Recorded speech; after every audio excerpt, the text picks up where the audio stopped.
کرتے ہیں اپنی انگلیوں کو اپنے کانوں کے اندر کڑک سے موت کی وجہ سے یا موت سے ڈر کی وجہ سے واللہ محیط بالکافرین اور اللہ تعالیٰ احاطہ کرنے والا ہے کافرین پر یکاد البرق یخطف ابصارہم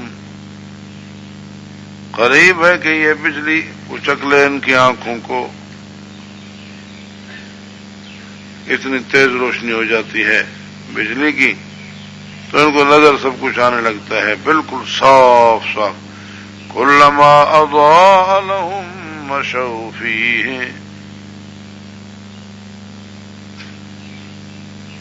جب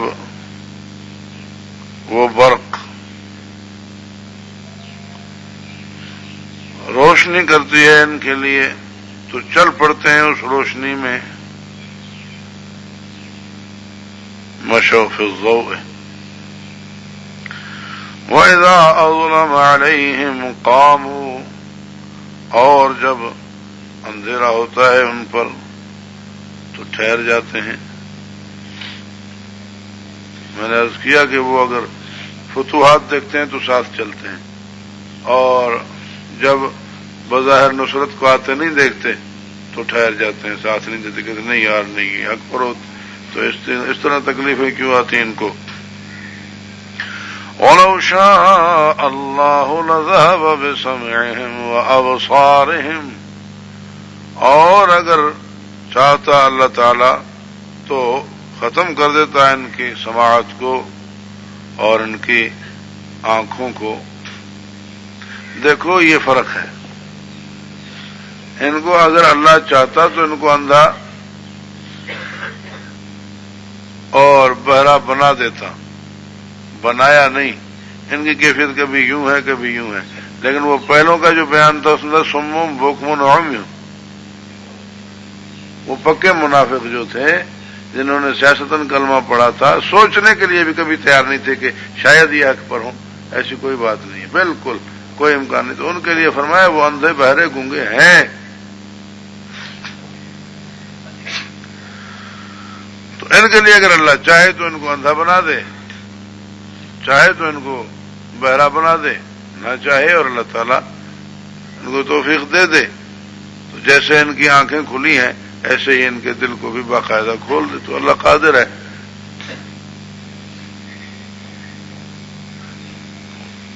ان اللہ علی کل شیء قدیر بے شک اللہ تعالیٰ ہر چیز پر قادر ہے ہر چیز پر قادر ہے.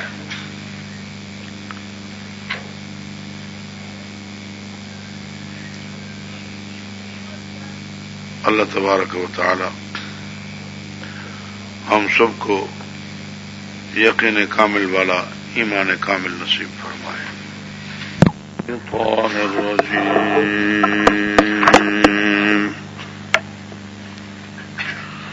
بسم اللہ الرحمن الرحیم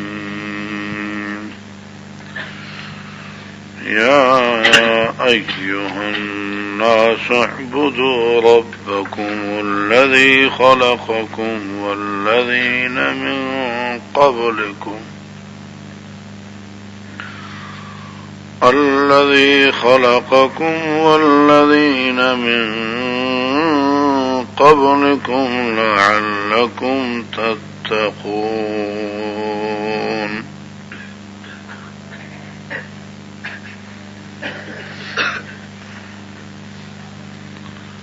صدق الله العظيم.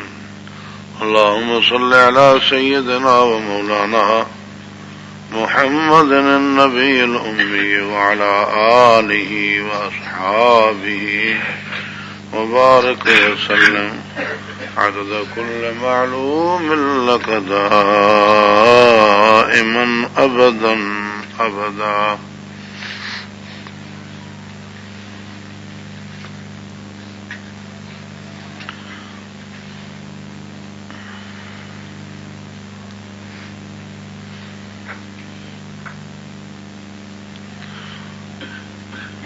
گزشتہ 13 آیات میں مسلسل منافقین کا بیان ہوا، جبکہ اس سے پہلے 7 آیات میں مومنین اور کھلے کافروں مجاہرین کا بیان تھا۔ 5 آیتوں میں مومنین کا، 2 آیتوں میں کھلے کافروں کا، اور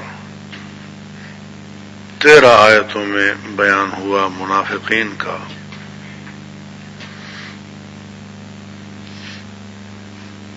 مومنین متقین جنتی ہیں اور اللہ کے پیارے ہیں،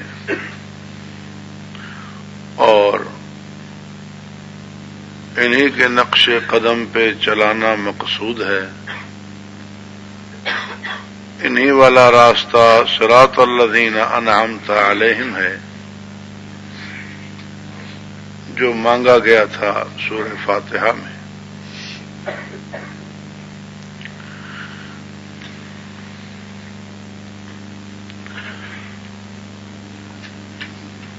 لیکن جس طرح کہتے ہیں کہ دوائی سے پرہیز زیادہ ضروری ہے،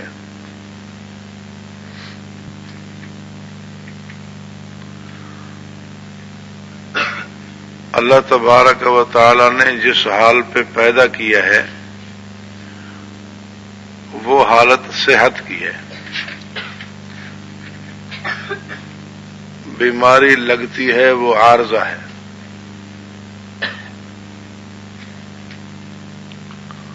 اور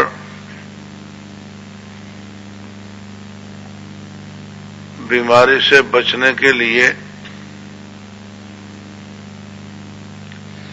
پرہیز ضروری ہے۔ اسی طرح اللہ تعالی نے جس فطرت پہ پیدا فرمایا ہے وہ روحانی صحت ہے، وہ ایمان ہے۔ کل مولود یولد علی الفطرہ،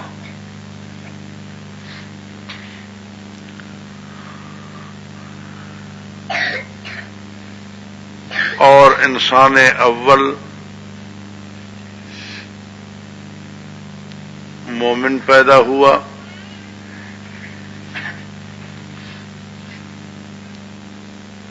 پھر فرد ثانی بھی ایماندار پیدا ہوا،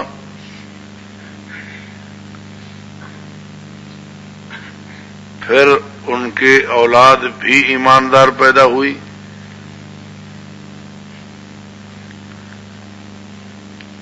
اولاد میں سے ایک کو عارضہ لگا،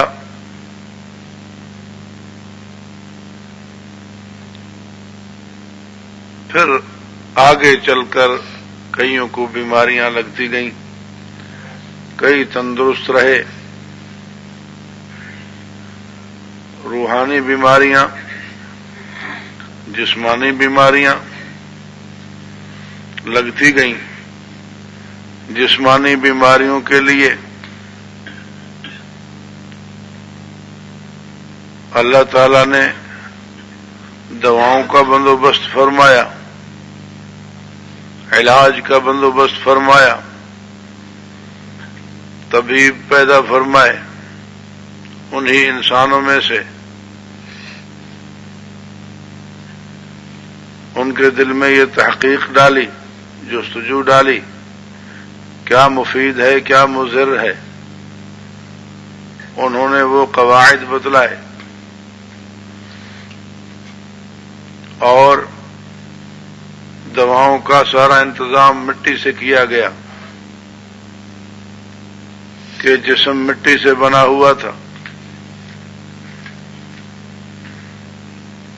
اسی طرح روحانی عوارض لگتے گئے۔ اللہ تبارک و تعالی کی حکمت نے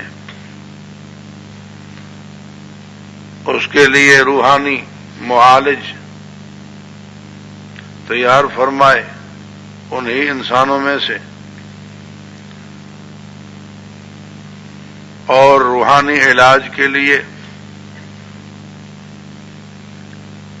جس چیز کی ضرورت تھی اس کو ادھر ہی سے بھیجا جدھر سے روح کو بھیجا گیا تھا۔ قل الروح من امر ربی ينزل الملائکۃ بالروح من امرہ علی من یشاء من عبادہ ان انذروا انہ لا الہ الا انا فاتقون۔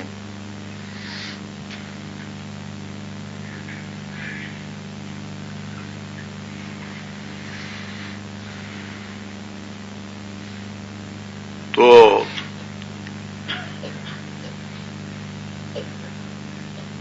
اصلی حالت پہ رہے تو تندرست ہے۔ ہاں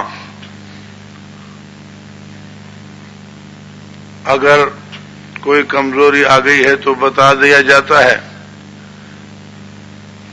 کہ فلاں چیز کی حفاظت کرو۔ حکیم بتلاتا ہے کہ جگر کی حفاظت کرو، دل کی حفاظت کرو، اعضاء رئیسہ کی حفاظت کرو، طبیعت ٹھیک رہے گی، دماغ کی حفاظت کرو مثلا۔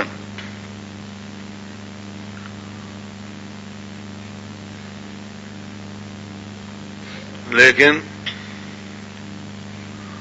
پرہیز کی بہت زیادہ ضرورت ہے۔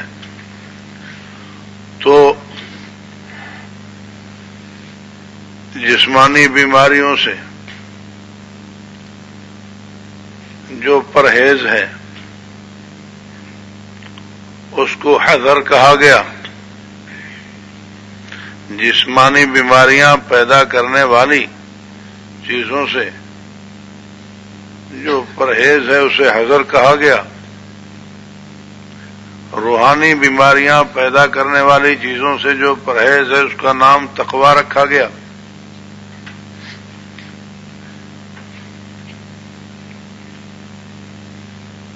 عوارض سے بچنے والے، روحانی بیماریوں سے بچنے والے،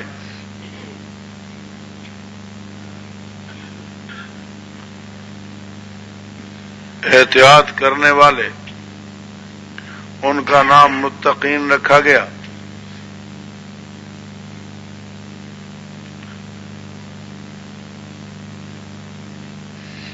جس طرح پرہیزدار آدمی، دال کے ساتھ کہہ رہا ہوں، پرہیزدار آدمی ایسی چیزوں سے بچتا ہے جو بیماری کا سبب بنے یا بیماری کے بڑھنے کا سبب بنے، اسی طرح پرہیزگار آدمی ان چیزوں سے بچتا ہے جو ایمانی کمزوری کا سبب بنے، روحانی بیماری کا سبب بنے یا اس کو بڑھانے کا سبب بنے۔ تو متقین کا بھی کچھ بیان ہوا، اور جو کھلم کھلا مر چکے، شریعت کی اصطلاح میں، قرآن کریم کی اصطلاح میں، حدیث پاک کی اصطلاح میں، تصوف کی اصطلاح میں کئی جگہوں پر مردہ بمانا کافر استعمال ہوا ہے۔ لِيُنذِرَ مَنْ كَانَ حَيًّا وَيَحِقَّ الْقَوْلُ عَلَى الْكَافِرِينَ، مقابلہ ہے حی کا اور کافرین کا۔ مَثَلُ الَّذِي يَذْكُرُ اللَّهَ وَالَّذِي لَا يَذْكُرُ اللَّهَ كَمَثَلِ الْحَيِّ وَالْمَيِّتِ۔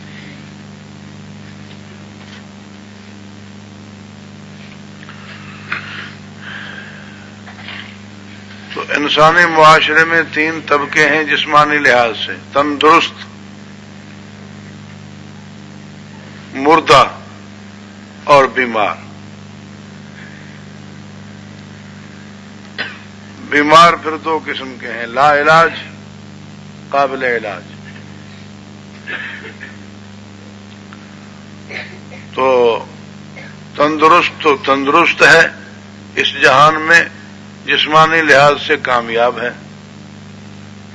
اسی طرح ایمانی لحاظ سے، روحانی لحاظ سے بھی لوگ تین قسم ہیں. تندرست کو مومن کہتے ہیں اور وہ دونوں جہانوں میں کامیاب ہے.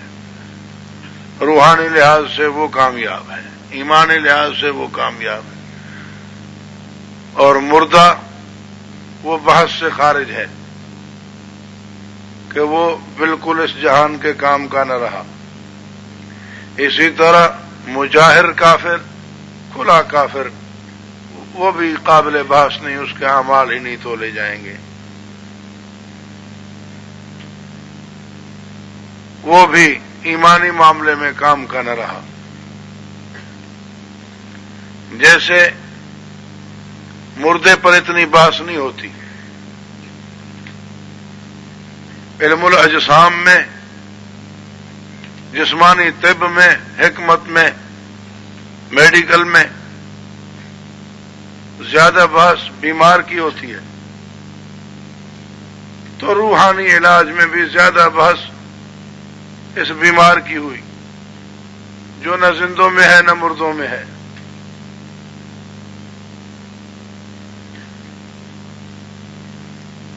جس طرح مردے کچھ وہ ہیں، یہ بیمار کچھ وہ ہیں جو لا علاج ہیں وہ مردوں کے کھاتے میں، اس حساب سے کہ زندوں والے کسی کام کے نہیں ہیں، اور بظاہر چونکہ رگیں چل رہی ہیں اس لیے زندوں کے کھاتے میں بھی پڑے ہوئے ہیں. تو سب سے زیادہ مصیبت یہ ہے کئی سال سے بے ہوش پڑے ہیں، جو مر گئے لوگ گھر والے انہیں یاد کر کے ان کی محبت میں روتے ہیں، اور یہ جو سال سے گھر میں بے ہوش پڑے ہوئے ہوں یا اپاہج پڑے ہوئے ہوں ان کی زندگی پر روتے ہیں. کچھ وقت کے بعد وہ گھر کے افراد کے لیے مصیبت ہوتے ہیں. لوگوں کی شرما شرمی یا کوئی خدا کا ڈر ہو تو بات بچتی ہے، ورنہ یہ کوشش کرتے ہیں کہ ان کو زہر کا ٹیکہ لگوا دیا جائے، اور کئی جگہ پہ یوں ہوتا بھی ہے. تو جس طرح یہ کچھ وہ ہیں جن کی صحت کی بھی امید ہو سکتی ہے، اور کچھ وہ ہیں جن کا تقریباً لا علاج ہونا یقینی ہو چکا.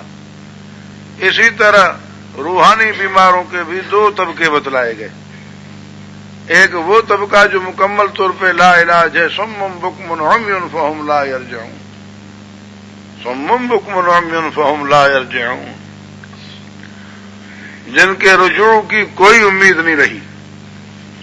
ہاں کلمہ بھی پڑھتے ہیں جیسے ان کی رگیں چل رہی ہوتی، لیکن مکمل طور پہ لا علاج ہو چکے. ان کے بھی مکمل طور پہ دل بند ہو چکے. ایک قسم یہ ہے منافقین کی، جنہوں نے سیاستاً کلمہ پڑھا تھا اور دل میں کبھی سوچا بھی نہیں ہے کہ شاید یہ حق بھی ہو. اور دوسری قسم اس مریض کی ہے جو کبھی امید ہو جاتی ہے کہ بچ جائے گا، کبھی امید ٹوٹنے لگتی ہے کہ نہیں یہ نہیں بچے گا، کبھی ادھر کبھی ادھر کبھی ادھر کبھی ادھر. یہ حال اس منافق کا ہے جس کے لیے بجلی کی چمک کی مثال دی گئی ہے کہ جب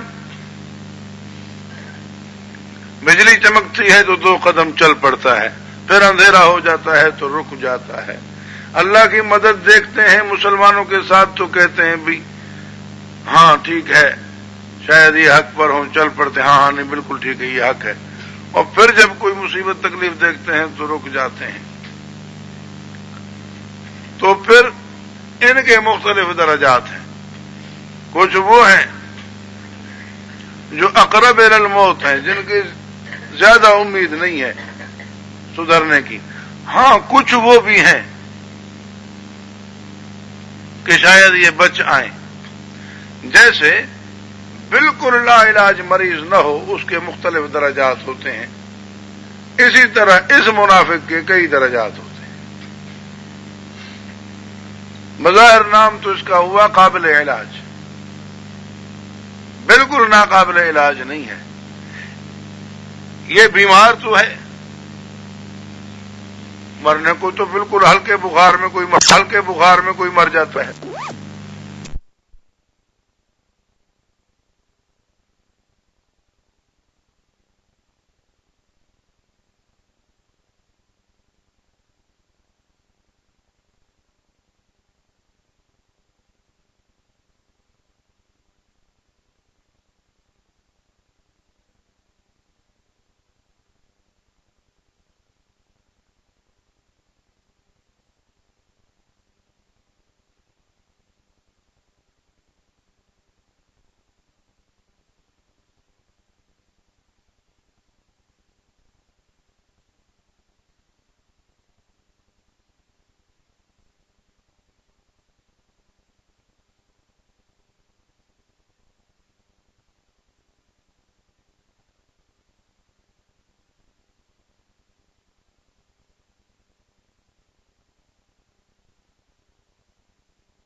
کئی کہتے ہیں تھوڑا ہلکا سا بخار ہوا جی، بس یوں اچانک ہی بس چل بسا. شفا نہ دے اللہ، نہ ہو شفا تو ہلکی سی بیماری سے نہ ہو، لیکن بظاہر تو وہ ہلکی نظر آتی ہے. اندرونی کیفیات کو اللہ جانے.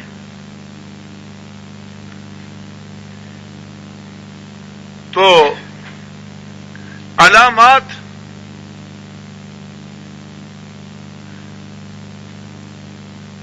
بیماری کی علامات سے بیمار کو پہچانا جاتا ہے.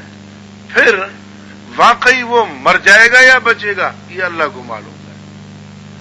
تو ایمانی لحاظ سے مر کر کافر ہو جائے گا یا بچ کر مومن ہو جائے گا اس کو اللہ جانے. لیکن علامات بتلائی گئیں، یہ بیماری کی علامات ہیں. اور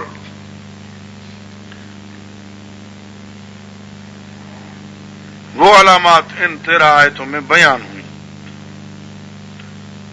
پہلی بات تھی کہ وہ ایمان کا دعویٰ جھوٹا کرتے تھے، تو جھوٹ ایک علامت ہوئی. اللہ کو اور ایمانداروں کو دھوکہ دینے کی کوشش کرتے تھے، تو دھوکہ یہ دوسری علامت ہوئی. فی قلوبہم مرض فزادہم اللہ مرضا،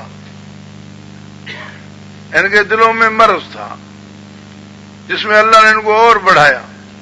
مسلمانوں کو برداشت نہیں کرتے تھے، کوئی فائدہ ہوتا تھا مسلمانوں کو ان کو حسد جلن ہوتی تھی. اللہ نے اور فائدے دے دیے اور زیادہ جلایا ان کو. تو حسد دیکھیں،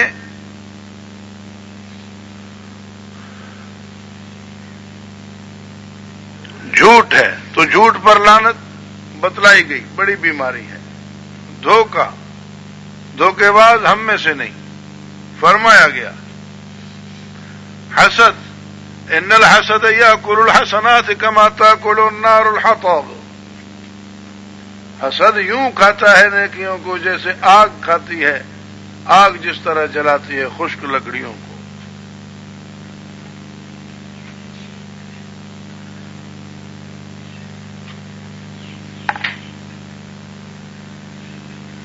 اور حق اور باطل کو ملا کر زمین میں گند کرنا، فتنے پیدا کرنا، دعویٰ صلح کا کرنا، اپنے آپ کو بڑا مسلح بنا کر پیش کرنا. تو حق کی کھل کر طرفداری بھی نہ کریں اور پھر اپنے آپ کو سب سے بہتر، ہم تو ان کی بھی خیر والے، ان کی بھی خیر والے، ہم تو نیوٹرل ہیں، ہم تو سب سے بڑے ہیں. یہ تو دونوں فریق ہوئے نا، ہم تو فیصل ہیں.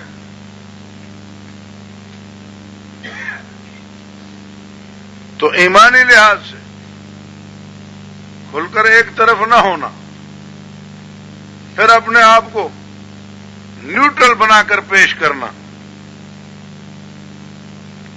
شریعت کے طرفداروں اور دشمنوں کے بیچ میں، مومنوں اور کافروں کے بیچ میں، حق والوں اور نہ حق والوں کے بیچ میں نیوٹرل. ہم کسی کے طرفدار نہیں ہیں، حالانکہ سیدھی بات ہے حق والوں کا طرفدار ہونا چاہیے تھا.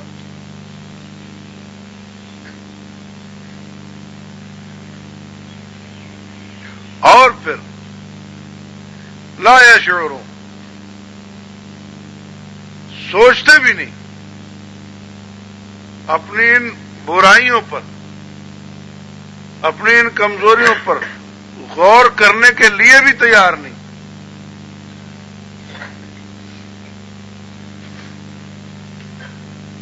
یاد میں شعور، نہ سوچنا کہ شاید ہمارے اندر کوئی کمزوری ہو، نہ، ہم تو بس ہیں ہی ٹھیک.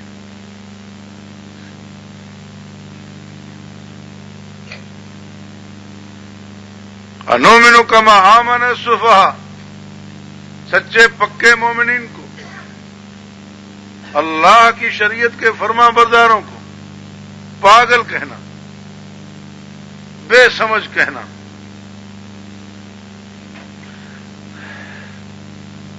لیکن اہل ایمان سے ملیں تو پھر ان کی چاپلوسی.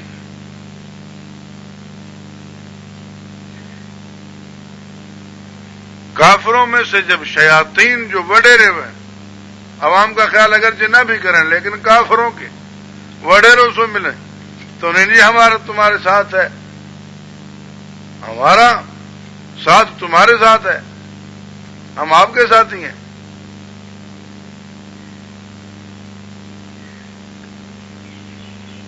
اور پھر اس سرکشی میں اللہ کی جانب سے ڈھیل،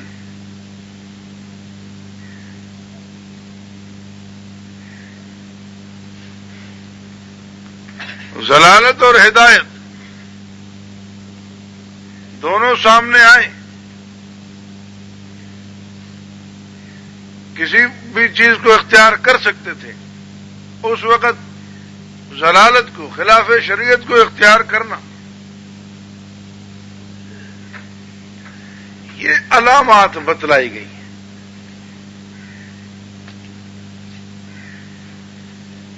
اب نام نہیں لیا گیا،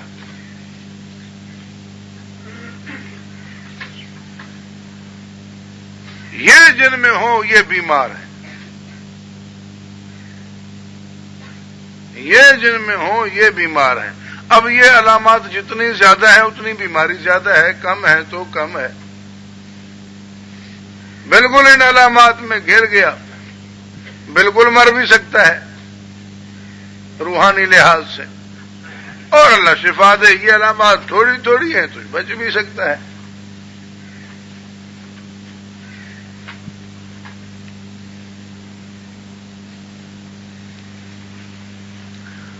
رسول اللہ صلی اللہ تعالی علیہ وسلم نے چند علامات خاص طور پہ بتلا دی، جس طرح بڑی بڑی علامات حکیم بتلا دیتے ہیں، تو روحانی معالجین کے سردار صلی اللہ علیہ وسلم نے چند علامات موٹی موٹی بتلا دی کہ یہ چیزیں ہیں من کن فیہ کان منافقا کاملا۔ یہ علامات جس میں ہو سمجھو پکا دل کا بیمار ہے، پکا منافق ہے۔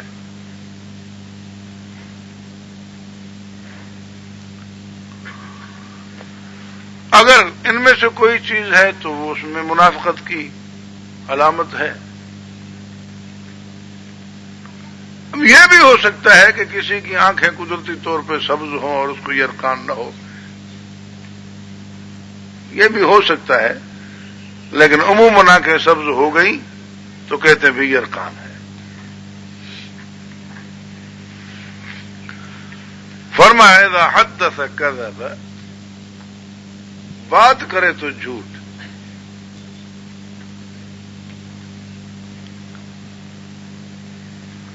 وَإِذَا وَعَدَ أَخْلَفَ، وعدہ کرے تو خلاف ورزی۔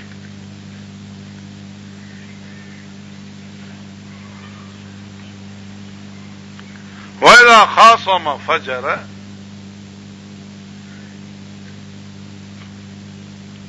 بحث میں پڑے تو گالیوں پہ اتر آئے۔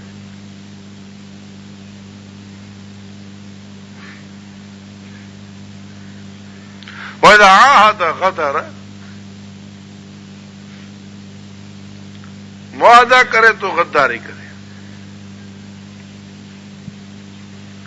وَإِذَا اؤْتُمِنَ خَانَ، امانت دی جائے تو اس میں خیانت کرے۔ اب بظاہر تو یہ علامات بتلا دی گئی، لیکن یہ کتنی گہری ہے